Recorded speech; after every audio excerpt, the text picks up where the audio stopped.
guys. Hey, so, hey guys, how's it going? Oh, that should work. Should be working. Hi everyone. I'm gonna let the YouTube crash in for a second while I post on social media here. I find with tiers, generally if we give people a little more time to get in and on here, hopefully we will get this ball rolling a little quicker. Or not quicker, we just can get a good amount of people talking and chatting about this stuff. That's what I'm getting at. Okay. But hopefully everyone's doing well. Sorry it's been quiet lately, it's just been busy times, but today we're going to chat about What If, and all the different What If episodes we're going to tier rank, which actually makes this the smallest tier rank we've done so far, but I like this. It's oh, this is a nice self-contained set, and should be relatively straightforward because of that. Best and worst episodes. So, I got those posted. Slowly, there we go. Oh good, and we're already getting people coming in. I'll let that keep going for a second, but we're not in a huge rush because there's a limited amount of episodes compared to when we're going through all those other characters and some of our past tiers before. So we can have a nice relaxed discussion about this, really get everyone involved in all of these rankings hopefully. And then we'll go from there, I guess. If you'll notice, compared to past tiers, as always, they just kind of reflect the amount of characters or titles we're talking about here. So this is about as simple as I think I'm going to get with an S tier I named after Uatu. A, B, C, D, E, and F. I almost said E, but there is no E tier. And so then we'll kind of rank them from here. There is no unranked this time because that didn't feel right for something like this where the shows should all be ranked and should have a spot in here. There's no weird technical extra choices or characters that don't feel as though they should be counted or anything along those lines. So we have our nice simple tier for today. I'm going to put up one thing just in case. I feel it might come up on a couple of levels. So yeah, it's just best to have an online resource or two open just so I don't lose track of things. Oh, and also so I can keep track of the order. So our first one is Captain Carter. Maybe I'll put them in order for my sake. T'Challa Star-Lord, I know this is at the end. World Lost's Mightiest Heroes is this one. Doctor Strange, right here. Zombies. No worry, we're going to talk about all these in more detail in a second. Killmonger and Stark. Thor, Party Thor, as it's commonly called. And then I actually have these backwards. It's Age of Ultron and then the big finale. Okay, there we go. We're all set up. So, I haven't really talked much about What If before. It feels, given what happened in the Loki show, a very natural continuation of everything that went down to kind of explore this new multiverse and this new idea. And if anything, that really kind of makes What If strong in its own way. It's a direct sort of sequel and follow-up to this really big idea and revelation presented at the end of the Loki show. And beyond that, I think it does a good job, sort of, at introducing people to the idea of What If, definitely. So when I say it sort of does a good idea, it's yeah, it is a pretty standard and straightforward animated series on a lot of levels, and there's a lot of aspects of the animation I find disappointing, though it does have very fluid and nice looking action. It's more of when the characters are sitting around talking that I find the animation a little disappointing. But in a superhero series, that balance is pretty okay. You want really good and crisp action, and the dialogue stuff matters a little less, though it dominates a lot of these episodes. So some mixed feelings in those regards. And I also think something like What If really presented the opportunity for a show like Love and Monsters or something like that, where you have a lot of different animation studios involved in trying out different things for each episode. That would have been more expensive, but much more interesting. So, mixed feelings, but a lot of positives. And what's cool about this tier list is, regardless of how you feel about these What If episodes, we're kind of ranking them internally. So, something in theory should be at the top and something in theory should be at the bottom. It's less a judgment of a larger criticism and more of how do these things tier against each other. And with all that in mind, we will plot on. So, like with all these other tiers we do, it is very collaborative and stuff, preferably if people are around. YouTube said they would be, but we'll have to see. And feel free to contribute with your own thoughts and stuff as we go. Otherwise, I'm going to just kind of do little mini reviews of each episode and tier them as we proceed. But, and like if need be, I can do little polls and stuff. So, first up is the Captain Carter episode. I liked this one more than I didn't. It was pretty fun to have Carter in this role. I really do like Haley Atwell as her, so getting her back and doing the voice is really fun. All of the Captain America, the first Avenger actors largely came back to replay various roles, pretty much with the exception of Steve Rogers and the Red Skull, as far as I can tell. And that, I think, really enhanced it. I liked the little team of Peggy Carter, Howard Stark in an Iron Man suit, and Bucky Barnes all working together to fight World War II battles, and Peggy kind of going along the path of Steve Rogers in her multiverse, but with little twists and deviations along the way.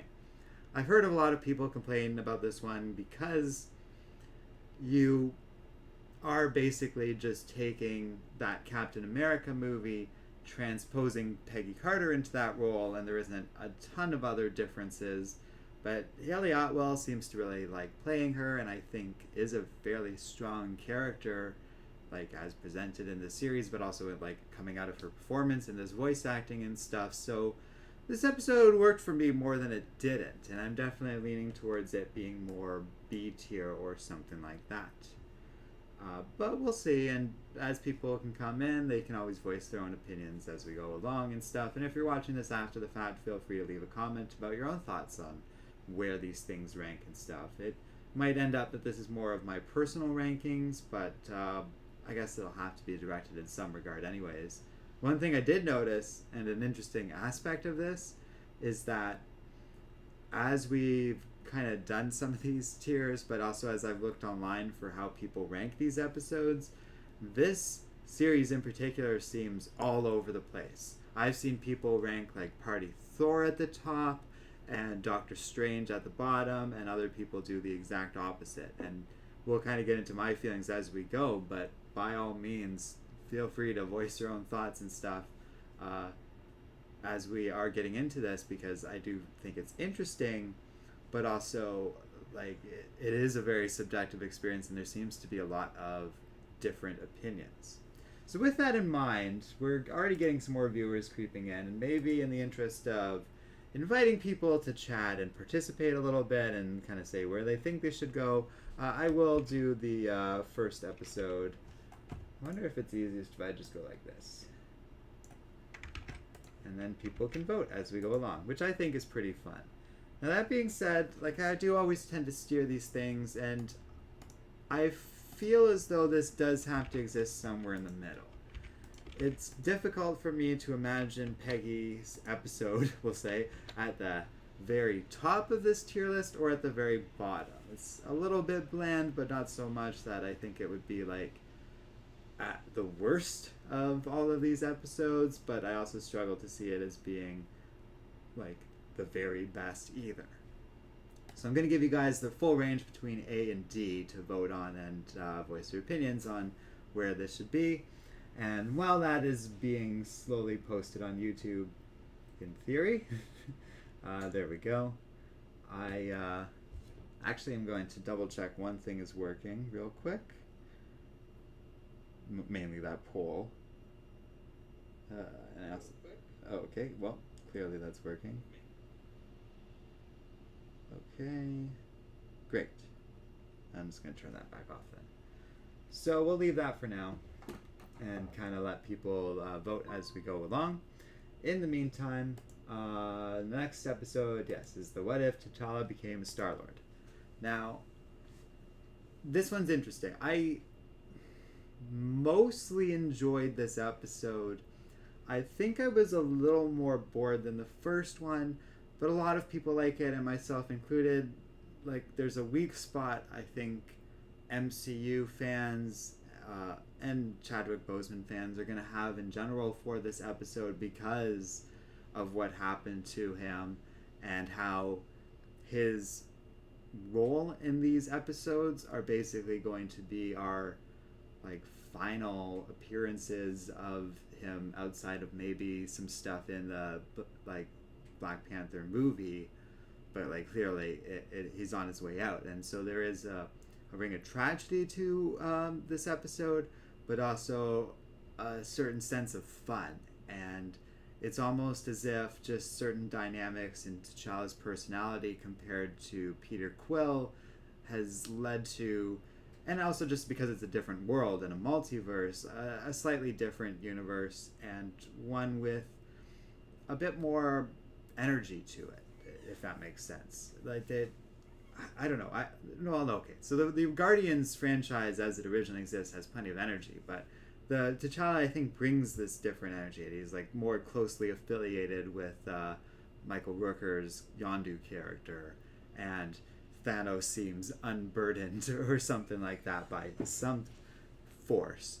It was really refreshing to have all these Guardians characters back. There is this pattern of like we get to see these characters voicing these roles sometimes that haven't been around in a very long time, but I'm particularly thinking of, well, first of all, it was cool that Josh Brolin came back to do Thanos, and we had Benicio del Toro and Kurt Russell in this episode.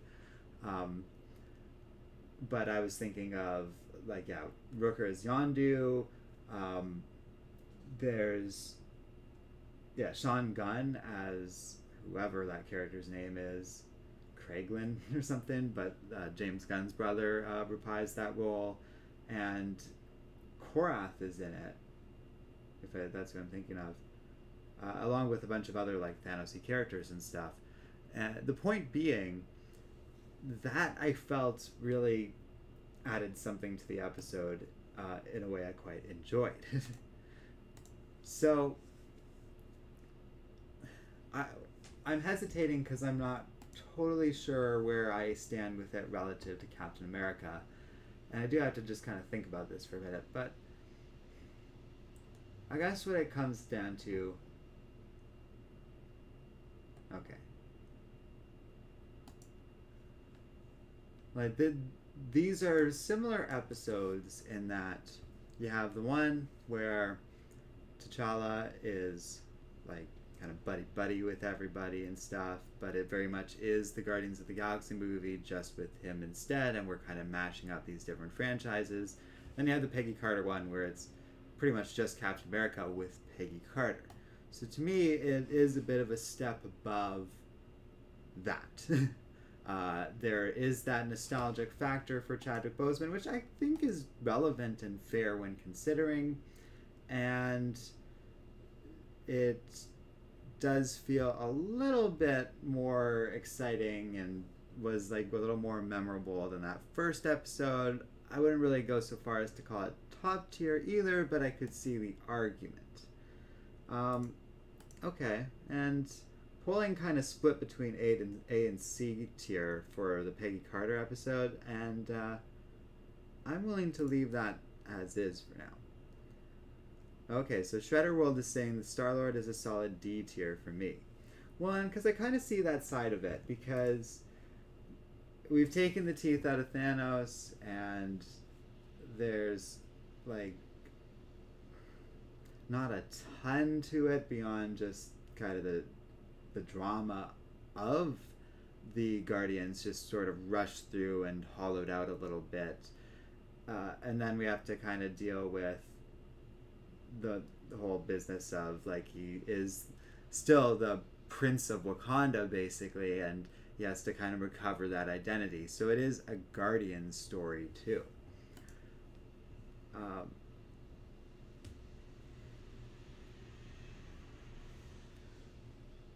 Shredder World says, there's a lot of plot holes that whole episode has in the canon. Yeah, and I kind of get what you're saying. Like, it's fun, but at what cost? And to me, in some ways, it is more of like a sort of lackadaisical party compared to comparable to Party Thor. I just kind of feel it was executed a little better than Party Thor. So I need to move a little out of the watermark. I'm wondering, it's interesting you say that, Shredder World, because I was actually going to kind of put the T'Challa poll up as, like, ranging from C to the top tier. But if you're saying D, I am going to kind of allow that, actually, and maybe limit it to A tier at best. Because that's fair, and like I said, I want these to be collaborative. It is subjective, and I do understand what people are saying, where it's like, if you strip out the Chadwick Boseman coming back and playing this role before he died kind of thing, and that angle to it, it is a pretty standard, straightforward episode, and there's definitely more interesting elements out there in the What If series. So I will post that again. But I do feel there are stronger candidates for, like, higher and lower tier stuff. So don't worry, guys. We are gonna have room for Uatu and F. But for now, that is posted, and you guys can vote on it. I think it's definitely, like, I'm kind of seeing it around being, like, B tier for now, and that seems to be where someone voted, at least at the moment, and I'm content to leave it there. Maybe even we'll bump it down to C for now and see how the voting goes based on what Shredder World was saying. Tevi was saying, I thought it was fun. I enjoyed it too, and, like, that's certainly how I felt about it so far. It's good to see you, by the way, Tevia. But I'm certainly willing to hear people out. Shredder World says, I feel Party World works better solely because it goes far enough back to the changes, enough for, like, the canon to make sense, and everything pre-Avengers would play out the same. Well, see, and that's fair, because I kind of get what you're saying about the plot holes and stuff like that. That being said, more of the voting seems to be leaning towards B for now. I'll leave it open, and we'll let kind of people jumble it around. It's interesting we ended up with 2 B tiers so far, but I'm okay with that too. Alright, and then the next one is interesting to me. It's one that threw me for a loop for a little bit, because at first it was, like, so the premise is, what if Earth lost its mightiest heroes? So you have a very basic idea kind of coming, and as I'm watching it, it's like, okay, so this is very much just what if all the Avengers were gone kind of thing. And so before we get into that, though, Tevye was saying the Chadwick Boseman episode was fun, and personally, damn, it gave us a great final performance with Boseman as Black Panther. Well, and technically, like, he's part of the larger What If series, but I do count that as, like, a final thing, so it is meaningful in that regard. That being said, it's currently tied between B and D, so it is kind of drifting down towards C, and I kind of get it. Like, just because he's there doesn't make the episode good. It was moving to see him, but even then, technically, that final performance is this final episode here. So it's certainly debatable, but we'll leave polling up because, like I said, this series is a bit polarizing, and there's a huge divide in where people think these episodes should go, which is going to make these results very interesting. But anyways, as for the what if the world lost its mightiest heroes, so we are going through all these different deaths. Like, it actually, I kind of like it because we're going through the Phase 1 Marvel movies and all these little things that happened along the way, but they just go slightly wrong, and so Tony dies, Thor dies, all these characters start getting knocked off until it's I need to actually get this right because so many like Furies left, and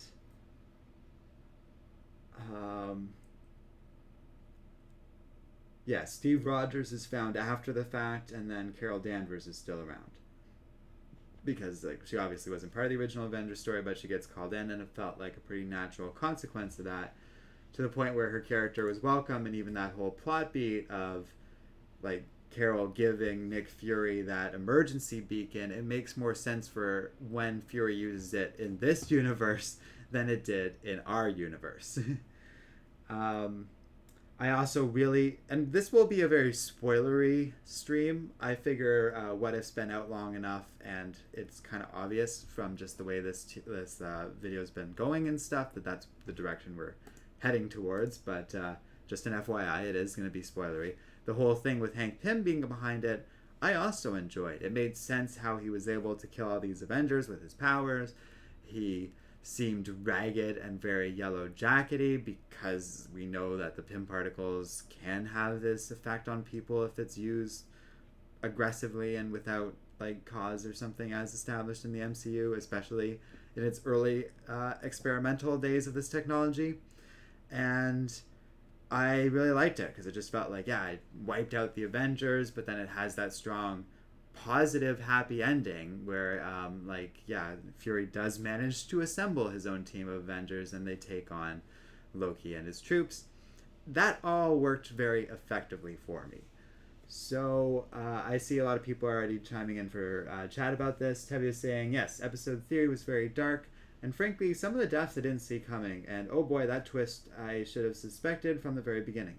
But you know, the thing is, I didn't see that coming. I don't know what I thought or who I thought it was. I don't think I knew at the core of my being like where that episode was going as I was watching it, which made it good. It was unpredictable, and the reveal of Hank Pym I thought was very strong.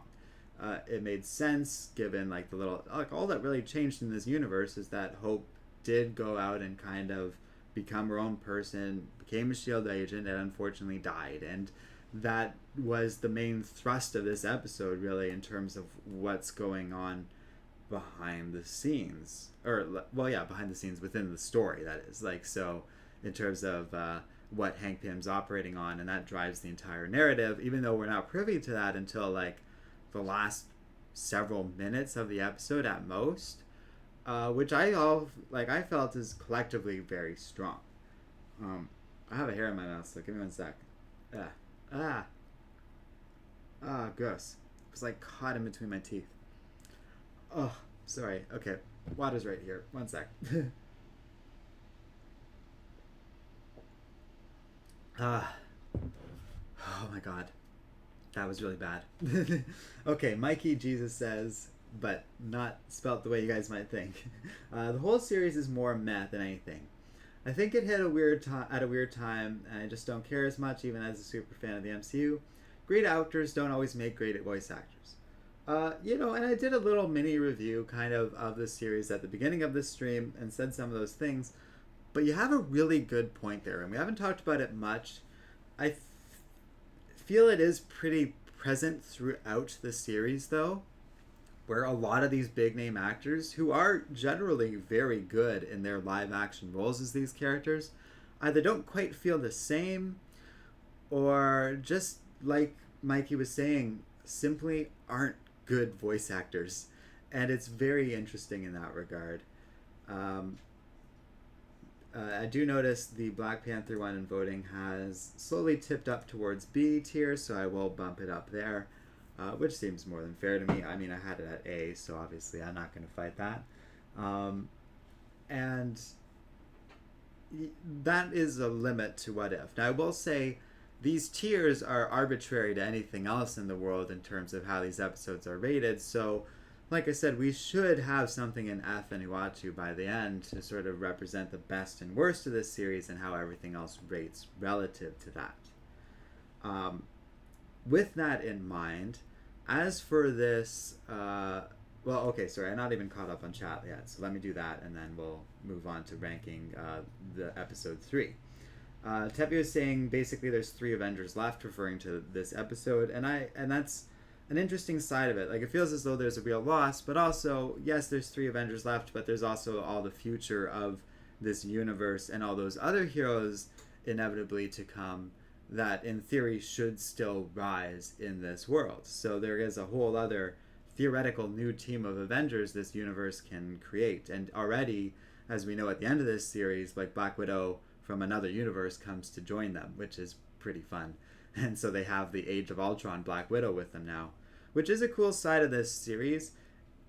It's a problem with it as well, where a lot of episodes kind of end on a cliffhanger at most, but there's a lot of room for What If to revisit some of these universes, and they would be very interesting in doing so. They've even talked about Peggy Carter of this universe getting her own series or something like that, which personally sounds pretty cool to me.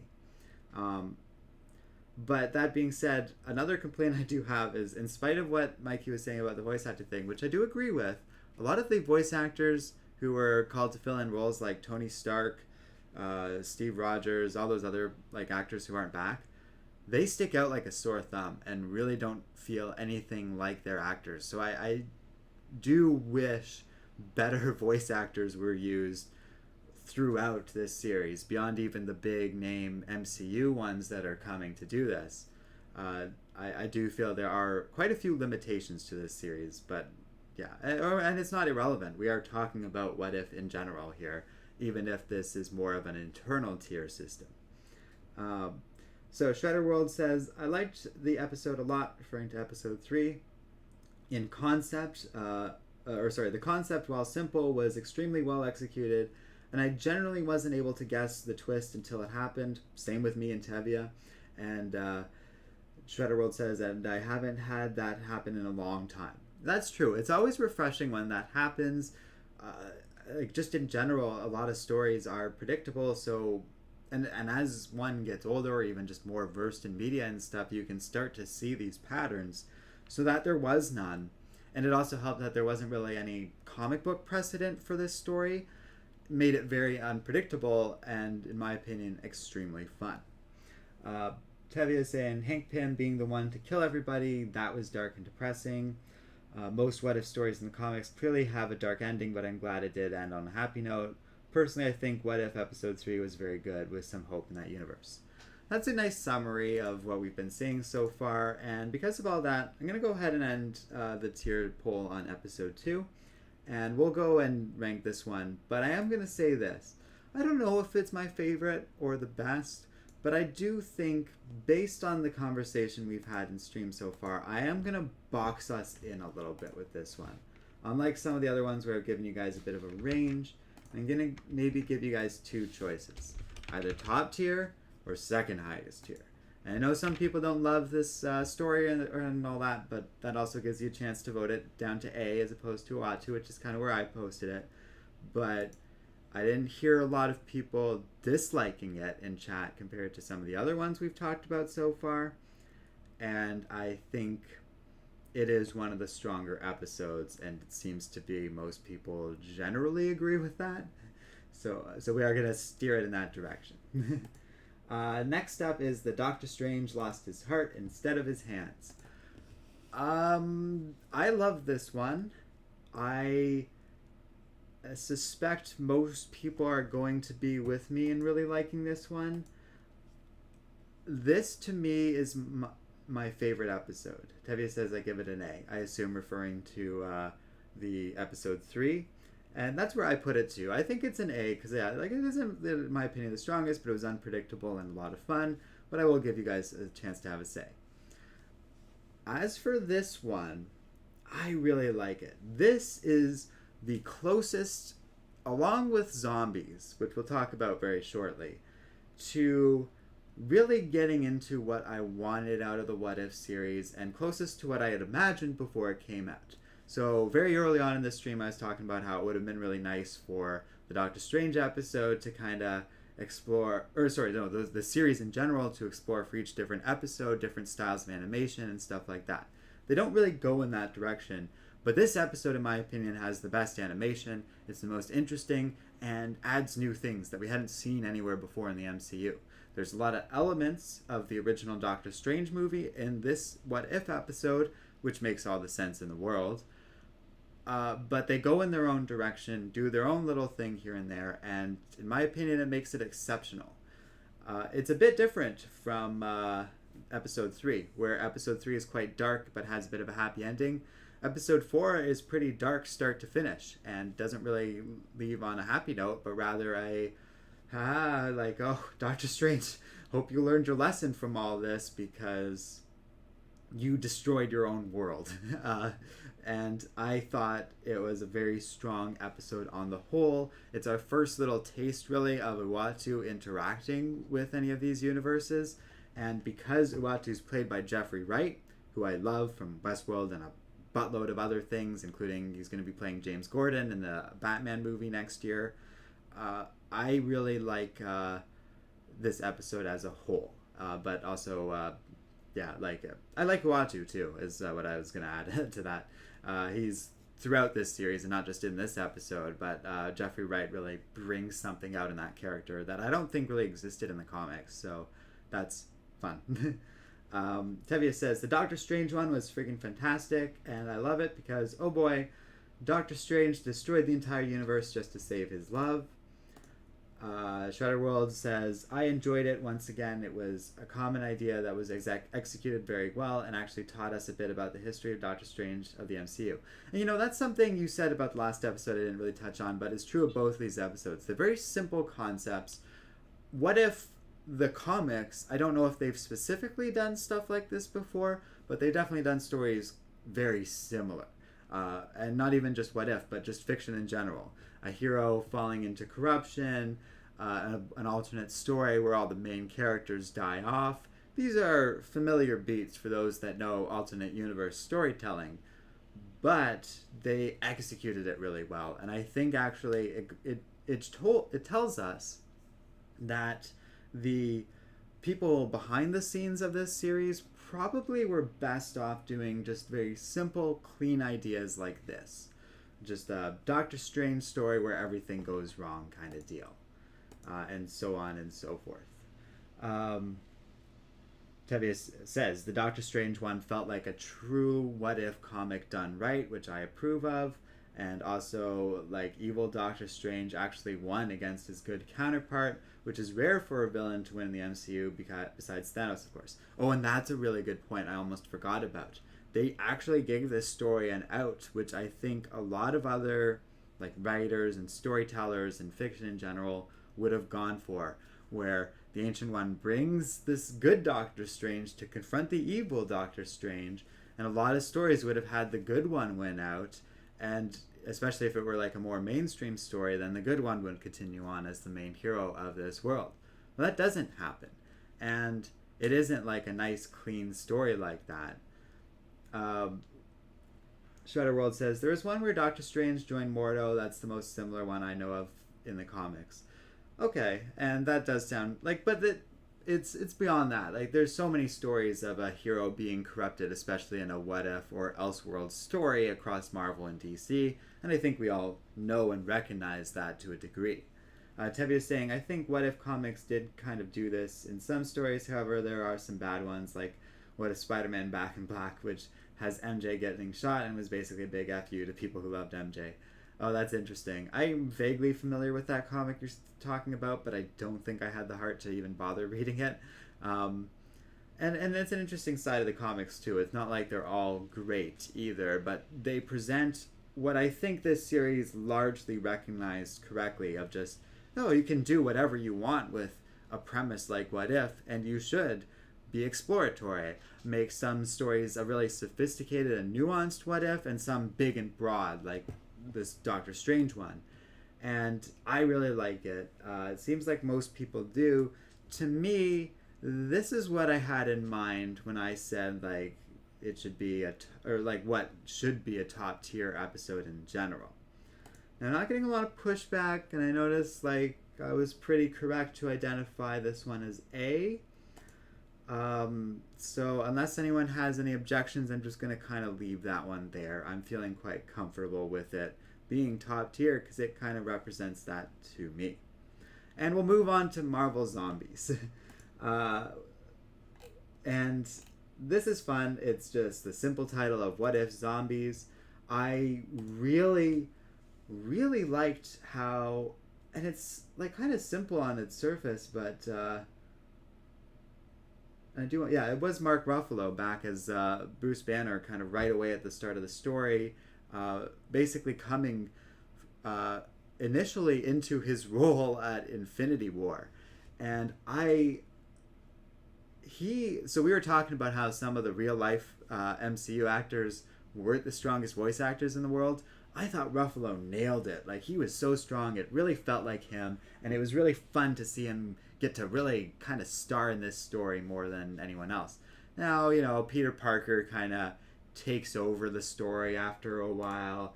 Chadwick Boseman shows up again. It's a real all-star experience, but one I quite enjoyed. And we got a lot of fun with Wasp. I wanted to check if that was what's his face. Okay, so it wasn't Spider-Man, but his voice actor was good enough. I couldn't really tell that it wasn't what's his face. I always forget his name these days for some reason. But MCU Peter Parker. But I have to check now because it's bothering me. Tom Holland. But anyways, I think start to finish, it's a pretty strong episode, but there's something missing a little bit to this equation. Something that I kind of felt was lacking a little bit about, like, the episode felt like a lot of the actual Marvel zombie comics, where it's like, okay, this is really dark and kind of interesting for a little bit, but after a while, it's just a zombie story. And I don't know if this episode ever really escaped that dynamic.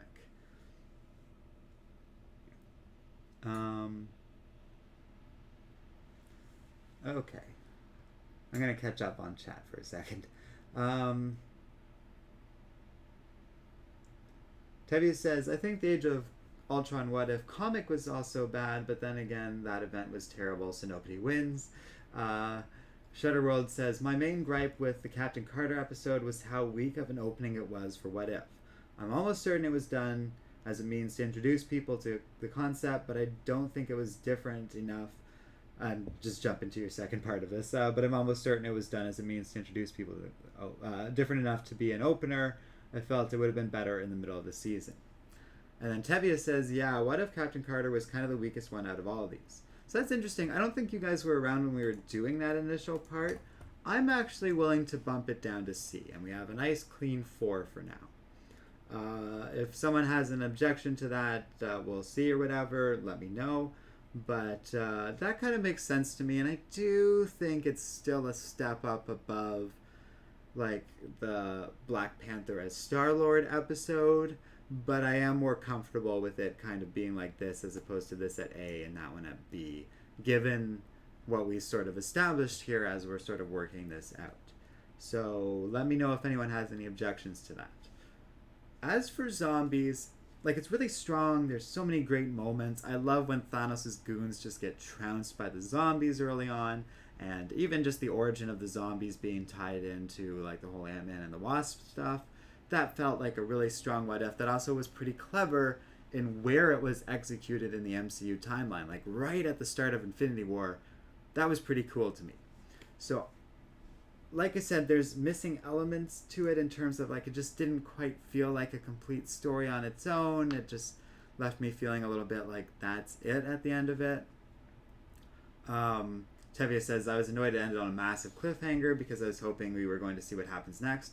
Well, that's part of it too, is it kind of ends at the most interesting part with Thanos getting the gauntlet, which again gets into a limit of What If, where a lot of these episodes seem almost as if they're establishing themselves for future episodes, which has its strengths and is kind of used well later on in the season, but it also has that limitation, and it affects stuff like zombies.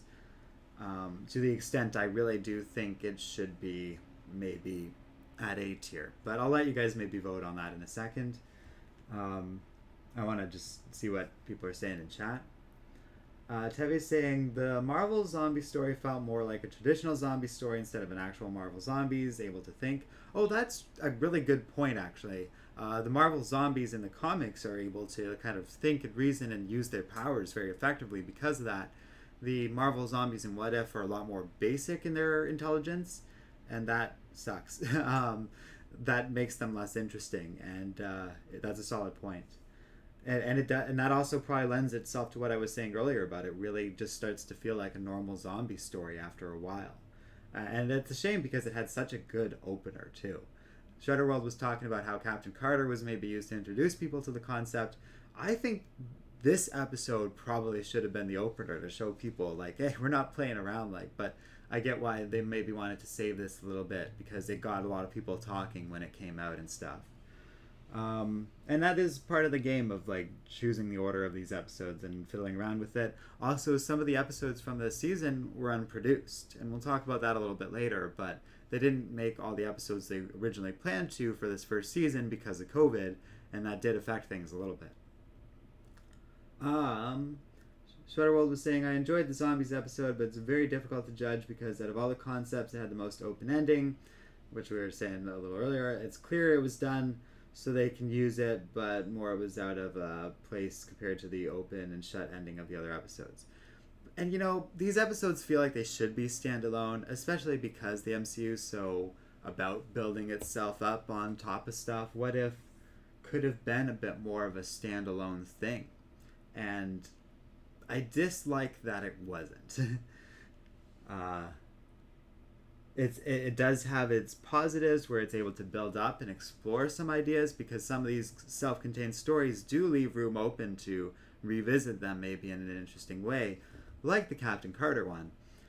But I definitely think there is a limit to zombies. Tevi said, one problem I did have with the zombie episode is they made the heroes... Oh, I think you kind of said that before.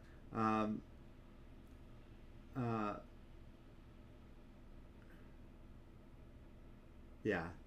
Tevi's saying, what we got was a good human story with these zombies, and also Zombie Wanda was very scary. That's a good point, and an interesting side to it. So not really sure where you guys feel about tiers on this one. I don't know. I think I'm actually going to leave it.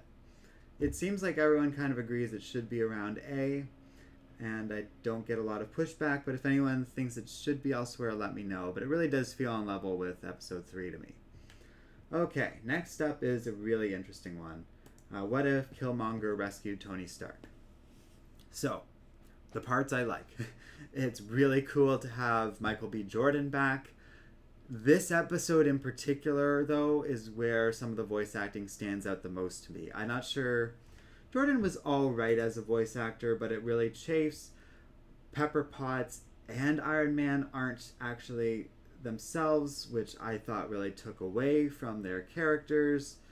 And there's really, truly, like, it gets into some of the original politics of the first Black Panther movie,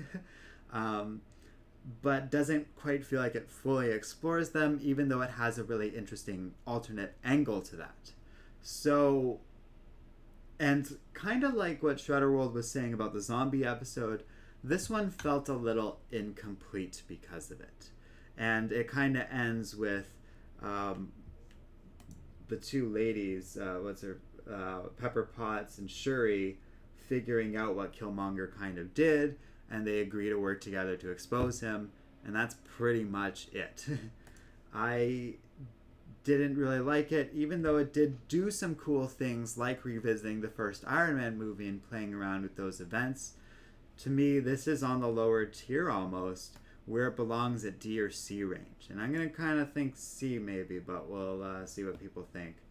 Tevye said, I did like the Easter eggs for, in the zombie episode, but he was saying personally this is the weakest out of all the What If episodes in terms of the Killmonger one. And that's interesting. So already, like you guys are saying, like probably there.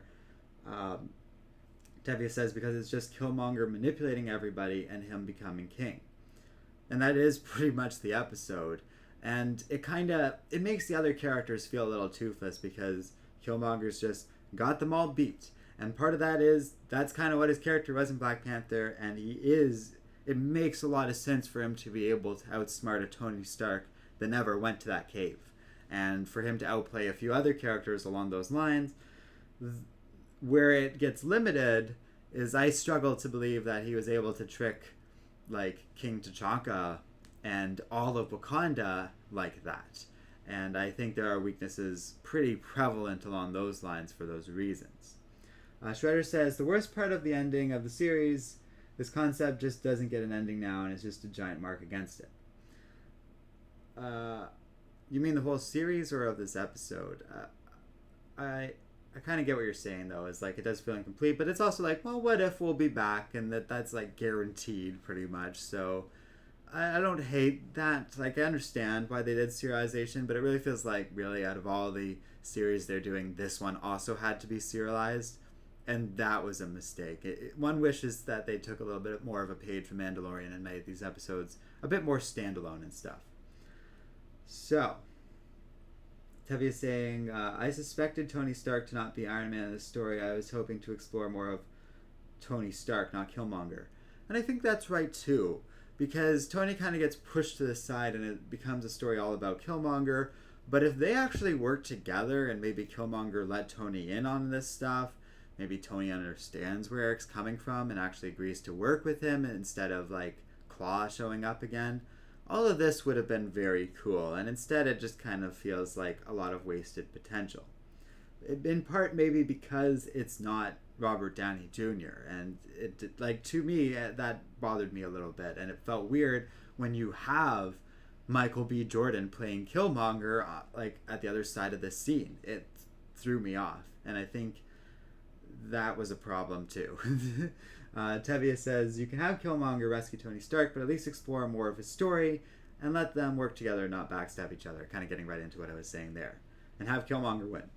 I mean, Killmonger kind of did win this story, and I do like that side of it, but it is very much, yeah, he won, but he's also screwed. Because, in part, what the degree to which Killmonger was trying to take things, instead of kind of maybe playing a little more cleverly, meant he inevitably would have been caught or found out, and it was a little incredulous that he wasn't across this story. So as we're talking it out, Shudderworld says, okay, so he was talking about the episode earlier. Because of the finale, it no longer can have an ending unless they decide to continue off the story's ending and not do something else. Oh, I get it. You're right, because they can't really follow up on this, because Killmonger shows up in the end of this season, we'll say, and effectively gets written out of this series, so they can't really follow up on any of this stuff, so the cliffhanger ending becomes especially nuisance.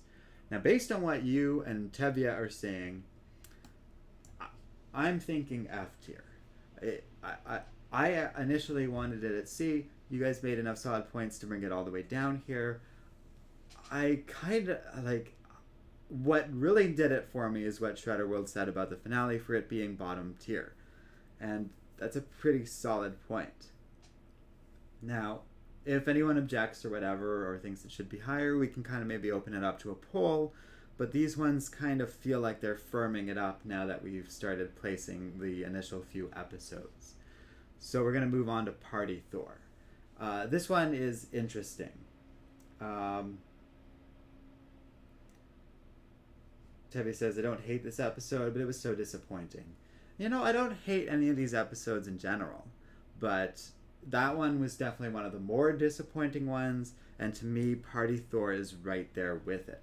Now, someone in chat, I think it was either Shredder World or someone who was commenting earlier, was kind of defending Party Thor a bit. Oh yeah, it was Shredder World. He said it worked better than the T'Challa as Star-Lord episode solely because it goes far enough to like make sense in canon.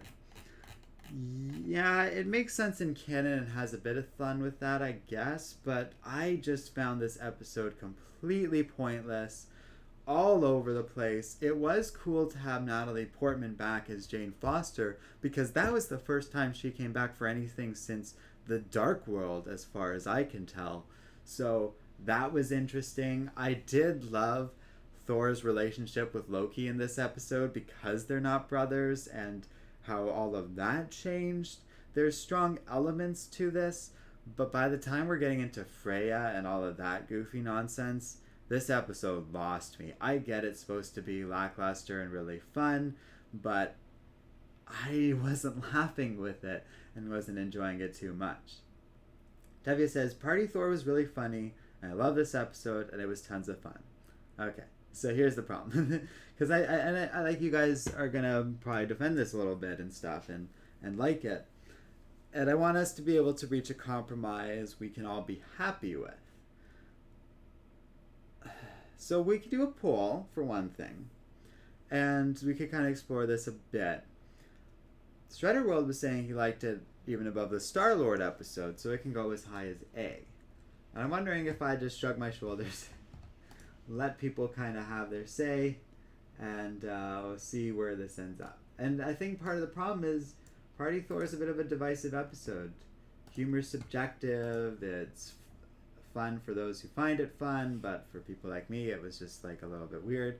Sharworld says, I felt like more could have been done, but it was the least offensive and was really just kind of there, which isn't necessarily a bad thing, but it's not a good thing either.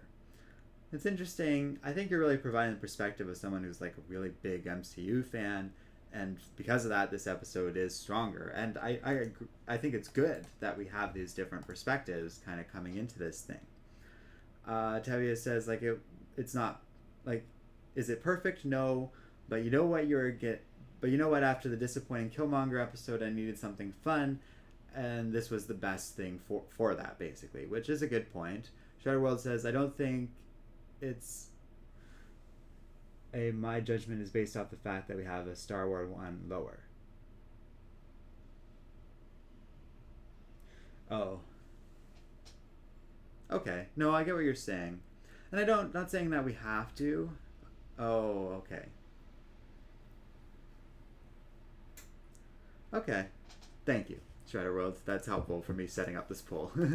I'm going to give you guys a range from B to F. I know I'm not the only person who hates this episode out here. So for people who are a little more shy, like, I'm going to give them their voice.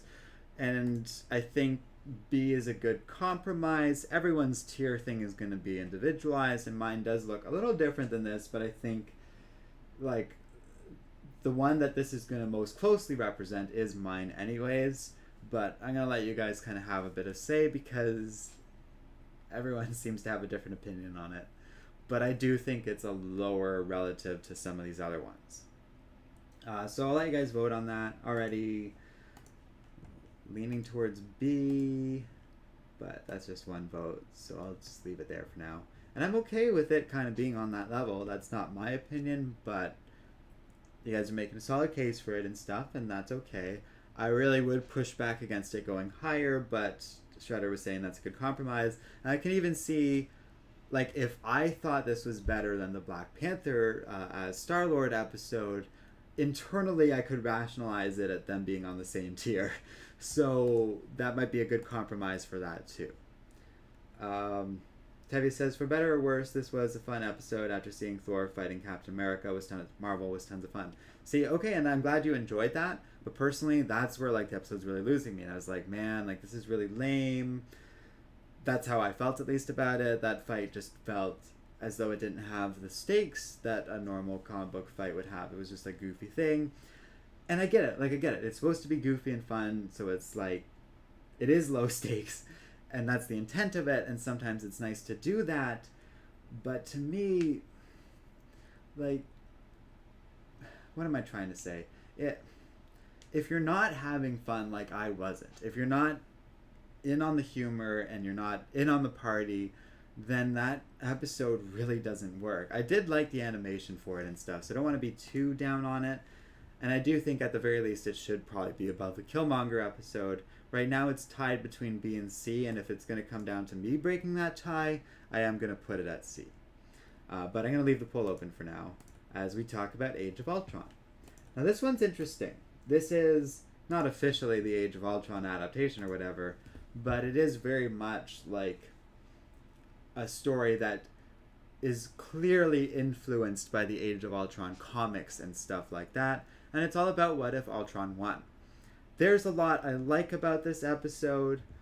One thing that bothers me a bit is that I really wish, like, and I understand this isn't like realistic for a lot of these actors and stuff, but it would have been meaningful if we had James Spader back to voice Ultron, or if it was Paul Bettany, who is in this series, by the way, voicing Ultron, because he's kind of using a Vision-like body. I thought that would have been really cool. But instead, it's just some random voice actor, and that takes away a little bit from me. It is fun having Jeremy Renner like as Hawkeye, and that makes sense. Like, they're kind of leaning into the Hawkeye series with his appearance and him kind of carrying a lot of weight in this episode. And Blake Bell is an actress I actually know, but I didn't find her that strong as Black Widow, or really like any, I don't know, that really didn't mean a lot to me. What I did like is the second half of this episode, when Ultron finally gets all, like, basically wins and is finally able to start to discern like the reality of the multiverse and starts chasing down Uatu. That was interesting. Gets into what Shredder was saying about how like these stories are more interesting when they're not predictable and stuff, which I agree, obviously, and definitely added something. And to me, just like how Party Thor is like, well, it's got to be somewhere on this side of the tier rank. I think Ultron should be kind of higher up here. It's not maybe the strongest episode in the world, so I'm kind of leaning towards B tier, but I feel as though we'll have to vote on that one maybe or something. Tevi was saying that the Age of Ultron What If episode was really great and super dark, and seeing Ultron destroying the entire universe, that was surreal. And he does, like, there's interesting elements. I also really did like how they bring back Zola, and he has this whole role as like as a virus. It's silly that an analog-based machine could influence like such an advanced computer, but it does kind of work, where it's like, yeah, Ultron's so advanced that some high-tech virus he's going to figure out and just become immune to. But some low-tech piece of crap malware is actually possibly going to like get past him and just wreck him because his systems are too advanced to handle something like that. And that, I thought, worked.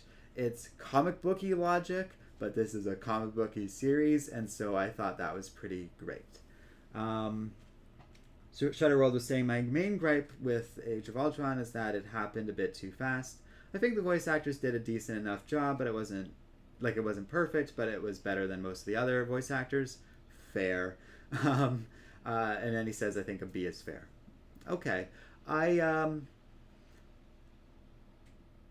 agree with you about the pacing of the episode. I think there's something off with it. I'm not entirely sure what it is, which is why I hesitated for a second. I think it's because the more interesting side of the episode had to get around all of the apocalypse-y stuff, but all that apocalypse-y stuff had been pretty much done with Marvel Zombies, so it made sense to just get past that as soon as possible. But because of that, this episode definitely has a rush mentality, even though it's very much part 1 of 2 for the finale of What If. Tevye is saying, honestly, this Ultron feels like sort of his comics counterpart, because unlike Age of Ultron comics, which was stupid and made no sense, this Ultron felt like his comics counterpart done right. That's actually a really good point. The Age of Ultron comics I hate and don't think that story is good at all, and this felt like a superior version of that, to its credit. Tevye says, now is it good as EMH Ultron? No, not even close, but damn it, we finally got an Ultron who was threatening. And that's fair, and that's part of the problem with the MCU Ultron in general, is like, yeah, the voice actor in the original MCU films, James Spader, was really strong, and that bothered me, but he wasn't necessarily menacing or all that dangerous or whatever, and never really got to be Ultron as we know him in the comics, who can just like wipe out a country like it's nothing in the main continuity, which he kind of did in the movie, but it felt watered down. So I'm going to end the Party Thor one. Seems like C tier is where he's going to be. Shredder World says, my favorite part of the episode is when he killed Thanos. Oh, man. I'm glad you brought that up. That was good. How that was handled and just how it takes him out. Stuff like that make this episode stronger. And because of that, I do feel like we should do a poll. It feels like Tevye likes this episode a little bit more than how like Shredder and I voted for it. And people do vote on these that aren't really talking in chat as much, so we'll give them a chance to chat about it. I'm thinking I'm going to give you guys a simple ABC option here.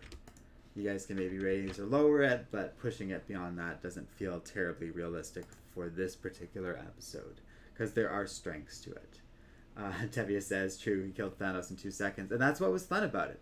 Just Thanos shows up and you think it's going to be a thing, and just a little zip and he's gone. And I thought that was great. Like how at a certain point Ultron just accelerates in power, gains these abilities, and is just able to wipe the floor with Thanos.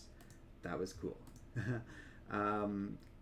Okay, currently the Ultron episode is leading at B tier in terms of the poll.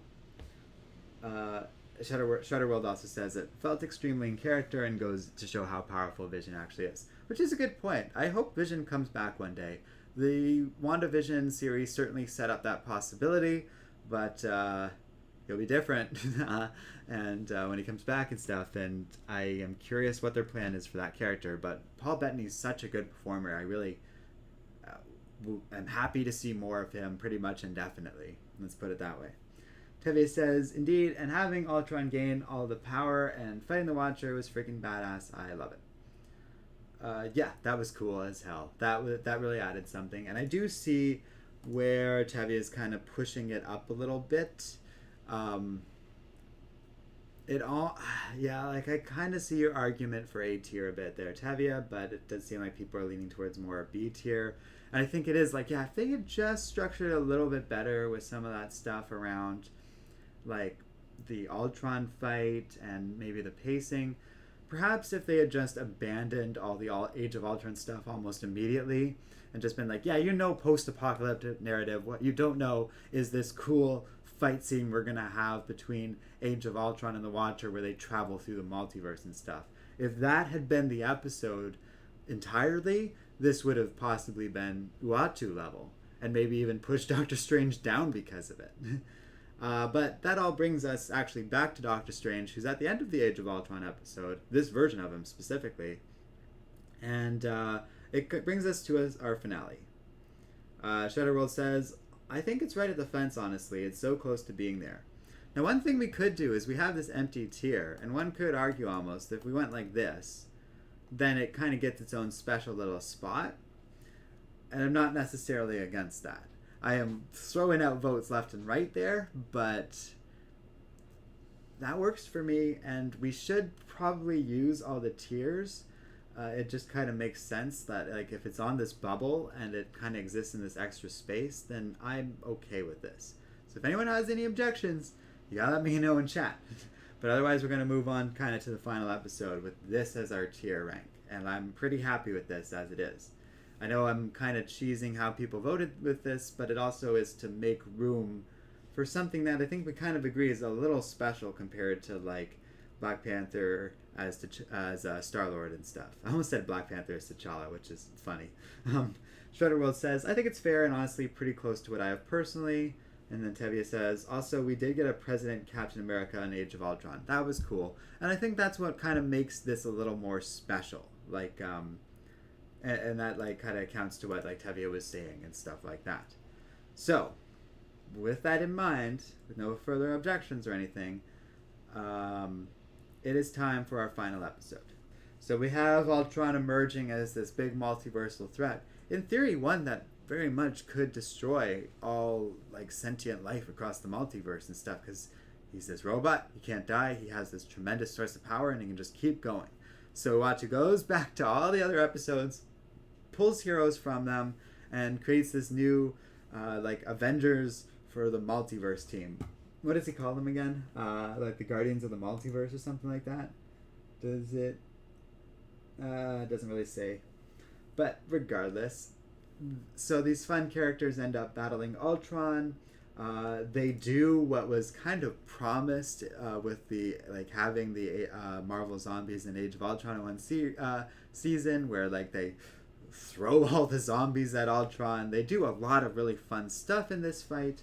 We also, and I kind of like this, we meet a Gamora like alternate what if character from an episode that doesn't exist yet. It's like this unproduced thing, and because of that, we will like get to learn more about her later. And but also because of the fluid nature of these what if episodes, that's totally fine. I think that's kind of neat as we get this preview of a character we don't actually know much about yet and get to find out more about later. Apparently it's a Gamora that killed Thanos, so I guess we'll learn more about her one day, and that really worked for me. J-Pod says yes, it was the Guardians of the Multiverse, and thank you for joining us. We're right near the end. If you have any thoughts on how we have these episodes tiered, J-Pod, let us know. Tevia says, I like the finale, however, the more I think about it, the more I was hoping to see the fight go on a little longer, but it was tons of fun. I agree that it could have gone on longer, and I also feel like at a certain point we got unnecessarily distracted by, what's his face?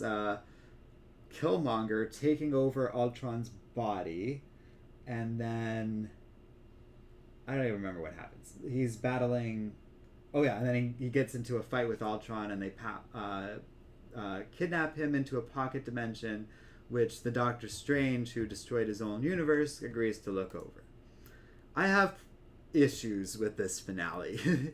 I think, like, for such a fun and strong initial episode, it kind of just wraps everything up pretty quickly, and otherwise feels like it was kind of left room. I don't know, like it is leaving room for more in future episodes, but it's like I wish there was something more to this ending. After all that build up and fun, it would have been nice to have given us a little more, or maybe a taste of like Kang the Conqueror or something like that, just to reward people for like, hey, thanks for watching. Like, here's a fun little extra treat of something you might not have expected. Instead, it wasn't really anything that unexpected. I did like both the post-credit scenes, one where Black Widow gets to go back. Oh no, wait. Okay, that actually happens at the end of the episode, where she goes back and helps episode 3 out and like battles Loki. That was really fun because like her Age of Ultron world is just gone, and the post-credit scene where Carter discovers like a Hydra Stomper with presumably Steve Rogers still inside or something like that is pretty fun, and sets up, like we were saying throughout this thing, of like Haley Atwell really wants to make this Captain Carter a thing. And I'm not against it. I know we tiered it down a little bit based on like our discussion with people and stuff, but the potential for her character to go on these Captain America adventures, either in like an animated series or whatever, is pretty fun for me. Or if it's just she gets another what if episode for season 2, that works too. Okay. So Tevia says, I knew Killmonger had his own agenda. Oh, that's fair. I didn't really expect it, but I didn't really find it all that surprising either. Shredder World says, oh yeah, there's no twist there at all. The twist, or I think the better, more unexpected thing would be for like Killmonger to have learned something from all of this and been like, oh, maybe I shouldn't be like some power-hungry jerk. And he comes back to his home universe and like apologizes to Shuri and Pepper Potts or something like that. That would have surprised me. Instead, it is just like oh, villains never change kind of thing, and that's like it didn't make that version of Killmonger terribly exciting. J-Pod says, for me, the finale is somewhere between C or D. Yeah. Tevia says, true, but because let's be honest, Killmonger is a jerk and doesn't give a damn about anyone, only himself. I'm definitely kind of thinking C, but here's what we'll do. We're going to end the poll for Age of Ultron. Shredder World, in reference to Killmonger, like learning a lesson, says, I would have liked that way more. And Tevia says, I still like the fight between Ultron and the rest of the Guardians of the Multiverse because it was really cool and tons of fun. That is by far the strongest element of this episode and what buoys it up for me to where I could see it maybe even hitting B tier, but I struggle to see it going higher than that. So here, let me let what if the Watcher broke his oath? I'm gonna say yeah. B is our highest. C, maybe D. I don't really think it's F tier. I don't think that's really reasonable either. So I'm gonna give you guys B, C, or D to vote on. And that's it. We'll see where people vote on that, and then I'm pretty happy with this episode or with this tier thing. I always kind of had in mind Doctor Strange going at the top. To me, it was Party Thor at the bottom, but I think you guys provided a pretty strong case for why that should be the Killmonger episode, and why Party Thor should be a little bit higher than that, and I'm okay with that. And then like these ones all kind of are mid tier for me. I think Age of Ultron deserves like a B tier to just show it is a little bit higher than some of these other mid-grade ones. And then we have our like special ones in episode 3 and Zombies, which definitely stood out relative to the rest of the series. And I always kind of knew these guys were going to crop up here, the finale somewhere in the middle, and yeah. The Killmonger one surprised me, but like I said, Shredder really sold me on that with just that simple statement of, yeah, that cliffhanger was pointless because they killed off Killmonger at the end of this season, and I was like, yeah, you're right. So even if they revisit it, it's kind of pointless because we know what happens to that character unless they bring him back out of that pocket universe, which feels a little cheap, to be honest. So I don't think they will. Oh my God. Shutterworld says, my favorite part was Thor's battle cry and Ultron's reaction to it. That was great. What did he say again? I remember laughing out loud at that. Shoot. Now I'm forgetting. If someone can remind me, that'd be great. Oh yeah. It was... Okay. And then Tevye says, true, Thor's battle cry was really funny. Someone will say it in chat in a second. But Tevye is also saying, seeing Ultron fight the Marvel zombies and Scarlet Witch was really funny. Also very interesting because what if those zombies are gone? Does that mean the zombies are gone from that universe? Well, they didn't get all the zombies, and they also very conspicuously left zombie Thanos out, but I wish they hadn't, because that's where I thought they were going when Doctor Strange opened that portal, and Thanos was going to resume it, and then it was going to be Infinity Gems against Infinity Gems, which would have been pretty good. Oh, thanks, guys. Tevye says, he said, Viva Las Vegas. That had me in stitches, and that was good, we'll call it payoff, just from what had been established in the Party Thor episode. And maybe that's why you guys like it a little, like the Party Thor one a little bit more, because it is used well for the finale. But thank you for reminding me of that moment. I had forgotten about it, and it kind of left it out in my little mini review of that episode just now. And that was great. Party Thor, I thought it was, as a character with a team around him, was a lot stronger in the finale. I will say that. I know I was pretty down on that episode, but I didn't hate the character and I didn't hate the episode. I didn't hate any of these episodes, but to me it was always a little bit weaker. Shutterworld says, yeah, I thought Spider-Man and Ant-Man were going to come out of that portal with the zombies.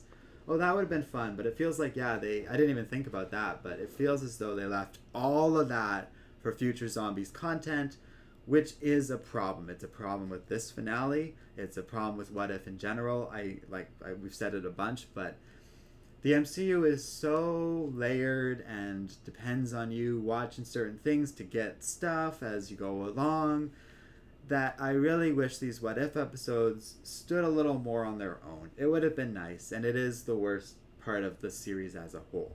But there is a lot to like about this series, and if for some reason you haven't watched all the episodes and sat through all of this, I don't really understand you, but I would recommend you check out the series, and I will definitely check out the rest as it comes out.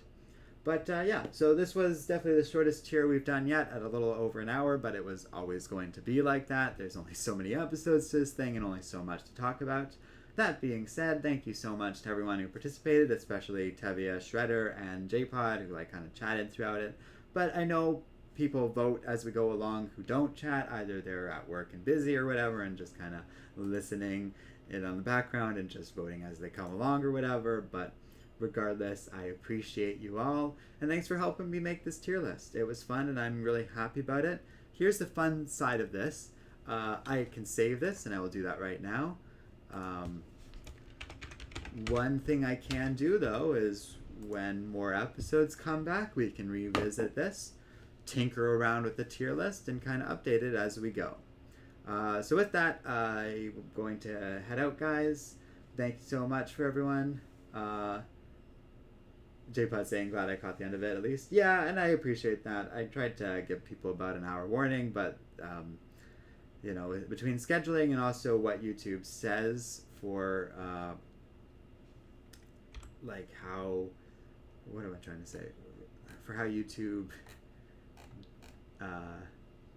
depicts these things, I guess, or not depicts, like, or like says when it's the best time to stream. I just try and do it best for everyone, I guess is what I'm trying to say. I'm really stumbling over my words here. But JPod says we could do an MCU tier show list, probably. That'd be fun, and that would be fun. There's plenty of shows to do that with. Maybe we'll wait until it's Hawkeye this year or next year. I'll have to take a look and figure that out, but that would be a good idea, and I'm going to write that down right now so I don't forget. But thank you for that tip. MCU show tier list, because that's a very interesting conversation that will, of course, include like Daredevil and all those shows as well. So that will be interesting. Thanks for that, guys, and yeah, be sure to subscribe and join for that and stuff, and have a good one, everybody. We'll see you next time. Shredder World was saying didn't plan on participating, but glad I jumped in. Oh, and Hawkeye's next month. Okay, because I kind of was thinking if Hawkeye's next month, we can wait, and then we have, I'm pretty sure, all the Disney Plus shows out this year for the MCU, and then we can do what feels like a little more complete review of all the MCU shows so far. Tevye says the Netflix shows are no longer canon to the MCU. Is that true? I didn't think they had gone that far. I know that they have this legal arrangement that they can't use any of those characters right now, but as far as I know, Disney's playing the waiting game, because sooner or later that deal with Netflix expires, and then they can use all those characters again. And as far as I know, that's the plan. So we'll see. But I will look that up, and then we will do it accordingly. Thanks for watching, everybody, and don't forget to like and subscribe, and we'll see you guys next time on Comic Island.